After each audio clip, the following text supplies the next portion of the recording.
start. Day one, at least for us with you. Your thoughts about getting everybody together and how things have gone so far with your team working out.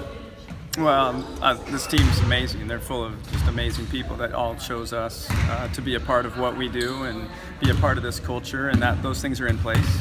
And so we're young, so there's been a lot of teaching so far. They're growing quickly, getting better every day, and the competitive spirit is awesome. Good chemistry? Great chemistry, yeah, and that's been true, since the end of last year. With each edition, as they each showed up, it's just been a flawless transition, to be honest, and so they're embracing every challenge. Where are they as far as taking in the defensive principles that you need to be successful? Yeah, we're progressing.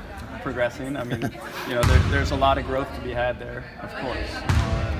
A lot of new people in new positions, and so it's going to take a while, no question, to get to where we want to be and where we need to be in the Pac-12. But we've got some great tests coming up. We've thrown them to the wolves a little bit with our scout team from day one, actually, and they've really grown and are competing at a much higher level already. So I'm happy with the progress. Is Joe, I don't know whether she's going to start or not, but as far as like the shot blocking presence, bringing some of those elements that we had a couple of years ago, is she coming along? Is she going to be able to provide that? She's coming along, yeah, developing. She's got a steep learning curve herself. This is much different than any junior college level. She was at a great JC, but it is different. The speed of the game is different, so she's adapting to that. There's been some great moments and some ones that are just have exposed her, in that regard. But I think she's going to be a factor before it's over. Are she and Marie going out each day in practice? How is that mutually beneficial for each one? Every day. It's been interesting because early, Marie, it's kind of like when Ruth was here and Marie showed up, and Ruth just toyed with Marie, frustrated her when we couldn't get a shot off. Ruth just dominated the matchup. When Ruth showed up, it was Patricia Bright way back in the day that toyed with Ruth, and now she's getting her side of that. And so, Marie has had moments where it was just, she's absolutely dominated Joe, but now Joe's learning to hold her own against her, and it's been fun to watch and gaining Marie's respect. And is that developing Marie as far as being a leader, being the only senior around at this point too? Well, that's one aspect of it, but Marie she's been a leader since day one. Just, she's been in the shadows of some amazing leaders, 1 or 2 years older than her. So we haven't always heard her voice. Her presence always been that of, Marie carries herself like a professional. She's so mature. Even when she got here day one, she had a maturity to her that was really uncanny. And so now we're just getting to hear her voice a little more clearly, a little more often, and everything she says is right on point. She's stepped up to it. She's owning that leadership position. She's embraced it, and it's been, in my opinion, just flawless. Just amazing. Just the way she's prepared for the year and everything she's saying. What do you think about the conference? The conference? It's the best in the country. It has been the last 2 years. I don't see that changing from top to bottom. It's coached as well as, I think it's the best coached conference in the country. No offense to anybody else. I just think it's that good. I really do. From top to bottom, you're going to have an absolute war every night. It's been the case for a while now, and I don't think it's getting any weaker. And so it's very impressive.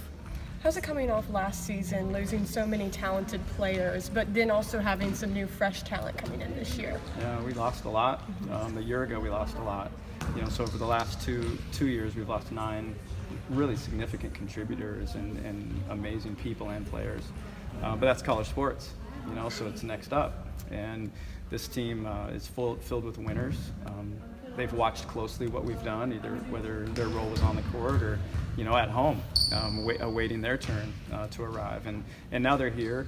They're embracing it. They understand what the expectations are.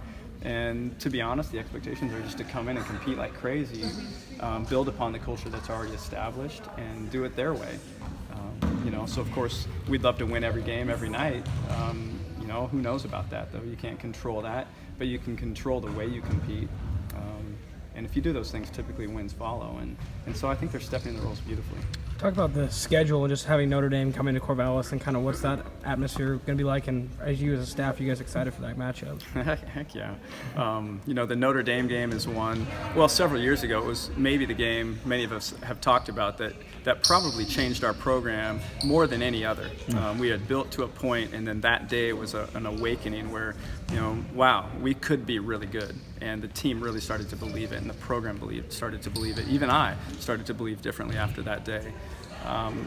And so an opportunity to play against a team like that in the preseason is really special for that reason. You build, and then you have an opportunity where either way, win or lose, you're going to learn a lot that day, and you're going to see where you truly stand against a program that has been great forever. And so I'm excited about it.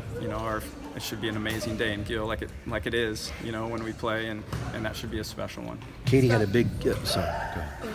3 titles in a row. Do you talk with these kids now, especially the new ones, about this is the expectation here? Or is it just this is a new team and we're not going to focus on the past? Yeah, we've never talked about championships. We've talked about being the best team we can be, and championships will follow. And so that's the angle that is, I think, realistic, and that's the angle that we take. You can't, like I said earlier, you could play the perfect game and lose. So you can't necessarily predict a championship, but you can predict the way you're going to compete to allow championships to be possible. And so we talk about that all the time. Why do we have banners hanging in here? Is what we're doing right now conducive to hanging another one? And if not, why? And so let's work a little bit differently. And so when we talk about championship culture, that's what it stems from. It's just the way you go about it, And so their expectation is to hang another one.